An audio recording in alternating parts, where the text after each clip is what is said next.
Ankleshwar public સ્કૂલમાં આંતરરાષ્ટ્રીય મહિલા દિવસની ઉજવણી કરવામાં આવી, જેમાં મુખ્ય મહેમાન તરીકે ડોક્ટર નાઝનીન શેખ, અતિથિ વિશેષ તરીકે ચાર્ટર એકાઉન્ટન્ટ ફાતિમા શેખ અને ટ્રસ્ટના પ્રમુખ નાઝુ ફળવાલાની ઉપસ્થિતિમાં મહિલા દિવસનો કાર્યક્રમ યોજવામાં આવ્યો હતો.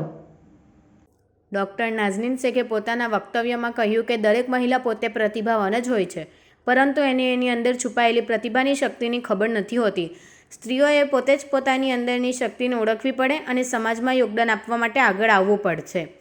ચાર્ટર્ડ એકાઉન્ટન્ટ ફાતિમા શેખે જણાવ્યું કે મહિલાઓ હવે કોઈ ક્ષેત્રમાં પાછળ નથી.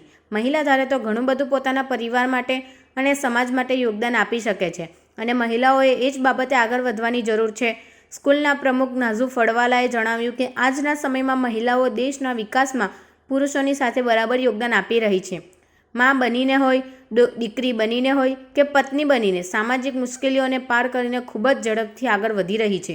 આજના મહિલા દિવસની ઉજવણીમાં શિક્ષકો દ્વારા મહિલા દિવસની થીમ પર સાંસ્કૃતિક કાર્યક્રમોનું પણ આયોજન કરવામાં આવ્યું હતું.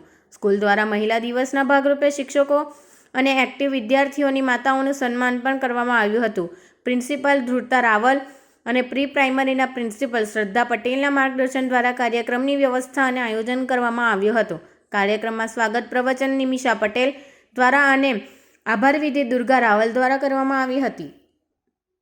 Good evening Ankleshwar. વુમેન્સ ડેના સેલિબ્રેશન માટે આજે અંકલેશ્વર પબ્લિક સ્કૂલમાં પ્રોગ્રામ રાખેલો છે. એના માટે અમને આમંત્રિત કરેલા છે.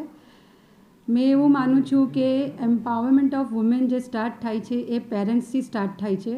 So parents are fully responsible for educating the little girls and daughters. That is what I want to say. Thank you. બસ. Good evening Ankleshwar. Ankleshwar public સ્કૂલમાં આજે મને અને ફાતિમા શેખને ઇન્વાઇટ કર્યા છે વુમન્સ ડે ઉપર. એક બહુ સારો અવસર છે વુમન્સ ડે સેલિબ્રેટ કરવા માટે, જે 8 માર્ચે ઉજવાય છે. પણ મારું કહેવાનું એ છે કે 8 માર્ચ પકડીને ચાલવાનું જરૂર નથી. આપણે દર એક દિવસ વુમન્સ ડે ઉજવવો જોઈએ. મારું માનવું એવું છે કે એક સ્ત્રી પોતાની રીતે આગળ વધે અને સમાજને આગળ કરે એ વધારે ઇમ્પોર્ટન્ટ છે. હું ફાતિમાને એવી રિક્વેસ્ટ કરીશ કે થોડું બોલે.